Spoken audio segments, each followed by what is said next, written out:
Konti na lang natira. Sa soup. Soup number 1. Makita yung bang ito. Inakbayan nyo. Soup number 1. Hindi mo sila supper yan. Si Punso Pelato at saka si Judas yun ang sumubra eh. Hindi yan na supper na yan. Parang nuptial ceremony ba? Ito yung number ko, tenets oh. Hey! Ayan na naman. Ano? Sino ba tenets? Ha? Ay naku, babes, aawayin kita pag hindi mo ako in-order niyan. Orderin mo ako niyan. Marami kitang orasan to eh.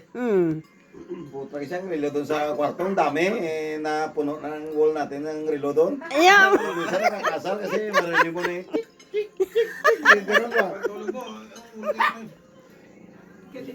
Bibi, bakit galit? Ang bibi. Isipin na yung thing. Posible kung maliit ka doon kung Ano daming ba na? mo. Kalbing pa ako bukas.